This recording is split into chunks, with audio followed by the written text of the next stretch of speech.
Bonjour, nous revoilà sur notre chaîne YouTube avec tous ceux qui nous suivent et vous êtes de plus en plus nombreux. Je vous en remercie, nous vous en remercions.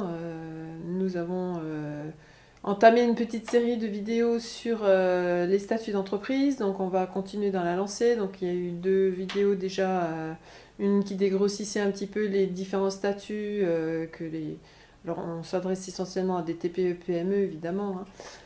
Les TPE-PME dans lesquels vous pouvez choisir votre statut. Et la deuxième vidéo sur le micro-entrepreneur qui concernait plus précisément toutes les fonctions du micro-entrepreneur.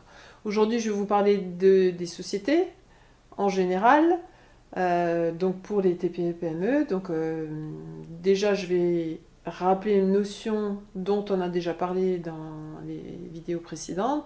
C'est la société qui est distincte de la personne physique. Dans une entreprise individuelle, la personne physique et l'entreprise sont confondues. Lorsqu'on ouvre une société, c'est une deuxième personne. Donc on a toujours la personne physique qui fait sa déclaration de revenus au regard du fisc, comme n'importe quel particulier, et la société qui va payer ses impôts et qui est ce qu'on appelle une personne morale. Donc ça, c'est une notion qu'il faut bien intégrer. Les différentes formes de sociétés qu'on peut trouver pour les TPE et PME, ce sont les SARL, sociétés à responsabilité limitée, EURL, entreprise unipersonnelle à responsabilité limitée. C'est la même chose qu'une SARL, sauf qu'il n'y a qu'un associé en fait, donc l'associé détient 100% des parts de la société.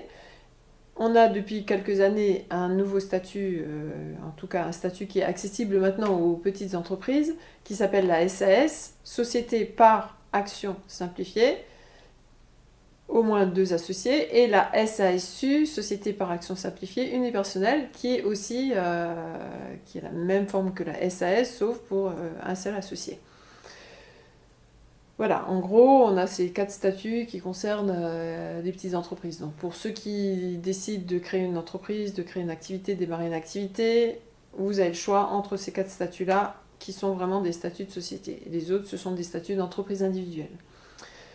Ce qu'il faut comprendre aussi et retenir comme notion dans la société, c'est que vous avez toujours votre patrimoine privé, le dirigeant a son patrimoine privé, le créateur de la société a son patrimoine privé, qui reste complètement indépendant du patrimoine de la société, donc qui, elle, comme c'est une personne à part, possède son propre patrimoine, c'est son patrimoine professionnel.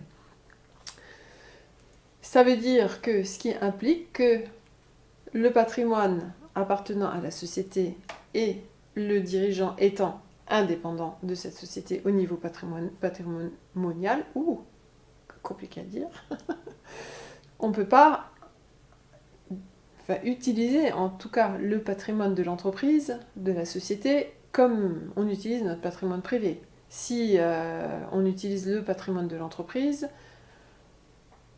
on risque de rentrer dans de l'abus bien social.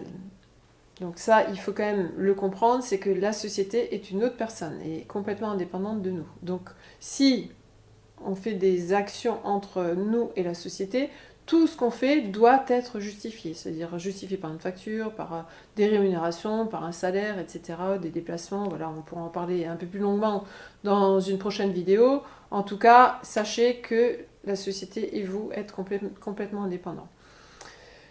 Comme la société est une personne à part, elle va avoir une identité comme une personne physique et le nom de l'entreprise s'appelle dénomination sociale. Alors j'interviens un petit peu, je fais une petite parenthèse là-dessus, ce que je dis souvent dans les formations, c'est que dans l'entreprise, on a un langage qui est propre à l'entreprise. Comme quand vous allez chez le médecin utilise des termes médicaux, si on tombe malade au début, on ne comprend pas tous les termes, et petit à petit, au bout de plusieurs mois, je ne vous le souhaite pas, mais aux plusieurs semaines en tout cas, on comprend bien plus ce qu'il nous dit quand on va le voir.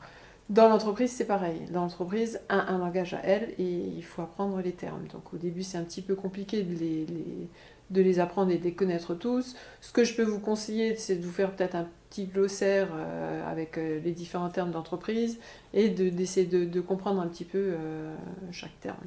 Voilà, donc le nom de l'entreprise, ça s'appelle la dénomination sociale. L'entreprise a une activité spécifique, donc ce qu'elle va faire, c'est ce qui va être marqué dans les statuts de l'entreprise. Les statuts de l'entreprise, ce sont les règles juridiques de l'entreprise.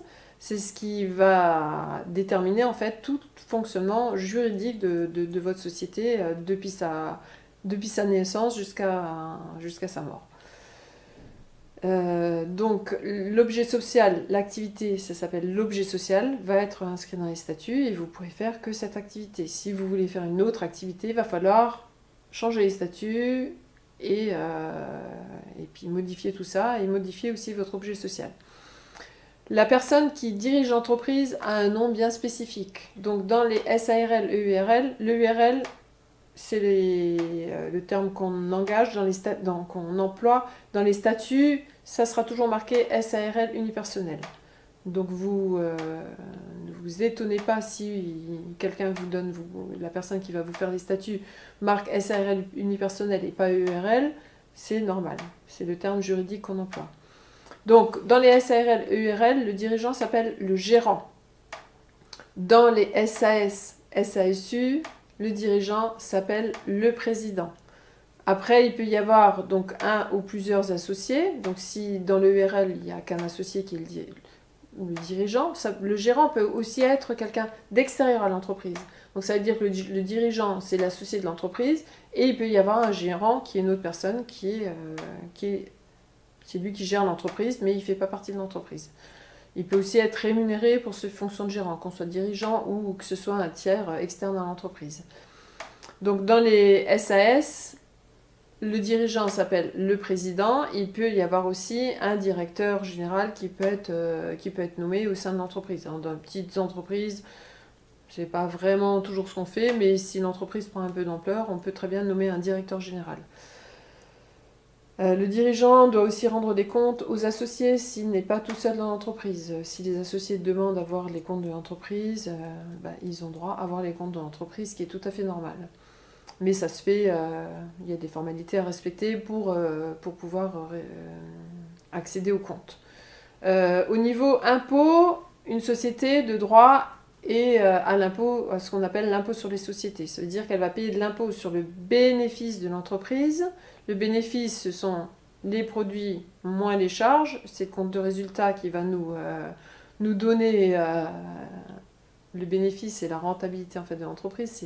Si la société fait du bénéfice, ça veut dire qu'elle est rentable. Et sur ce bénéfice, elle va payer un impôt qui s'appelle l'impôt sur les sociétés. Alors, comme on est toujours dans les petites entreprises, le taux d'imposition sera de 15%, jusqu'à un bénéfice de 38 120 €.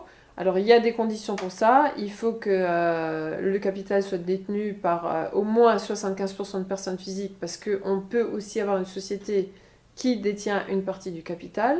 Donc, c'est au moins 75% de personnes physiques qui détiennent le capital. Et le chiffre d'affaires doit être inférieur à 7 630 000. Bon, on n'y est pas encore, mais peut-être un jour. Espérons-le. Et donc, sur la part du bénéfice, entre 0 et 38 120 €. Sur la part du bénéfice à partir de 38 121 €, on va payer jusqu'à 75 000 €, 28%. D'accord? Du bénéfice. Et sur la part à partir de 75 000 €, on va être à 33 1/3%, qui est le taux actuellement de l'impôt sur les sociétés en France. Il y a beaucoup de changements en ce moment, donc ça évoluera dans les prochaines années. Pour l'instant, on est en décembre 2017. Tout ce que je vous donne, c'est pour décembre 2017. Quand il y aura des changements, on reverra tout ça ensemble. En ce qui concerne le statut social du dirigeant, le statut social, est-ce qu'il est assimilé salarié, est-ce qu'il est salarié ou est-ce qu'il est travailleur non salarié? Alors, en URL, le dirigeant va être travailleur non salarié, il va dépendre du RSI. En SARL, il y a deux possibilités. Soit le dirigeant est gérant majoritaire, ça veut dire qu'il détient plus de 50% des parts. Dans ce cas-là, il sera, comme en URL, travailleur non salarié et il va dépendre du RSI.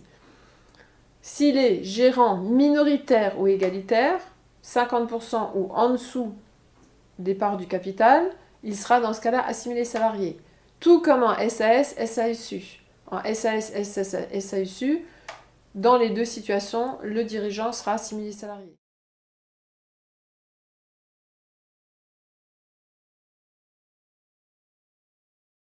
Nous sommes pour l'instant en Moselle. En Moselle, nous avons ce qui s'appelle le droit local et on a un petit peu de privilège par rapport au niveau de la sécurité sociale. Si vous devenez travailleur non salarié, vous passez au régime général de la sécurité sociale, ce qui implique que vous allez être remboursé comme les gens qui sont en dehors de l'Alsace et de la Moselle. Voilà, donc j'ai essayé de vous résumer vite fait un petit peu une société. C'est sûr qu'en 10 minutes, c'est compliqué de vous donner plus d'informations, mais en tout cas, vous avez les grandes lignes déjà de ce qu'est la société. Euh, je vous répète, si vous avez des questions, mettez-nous des questions en commentaire ou, ou des propositions à nous faire. Si vous avez envie qu'on vous parle de différents sujets, demandez-nous. On va faire des vidéos encore pendant longtemps. Voilà. Ben, je vous souhaite une très bonne journée et puis bienvenue dans le monde de l'entreprise. Faites votre choix de statut et à très bientôt. Au revoir.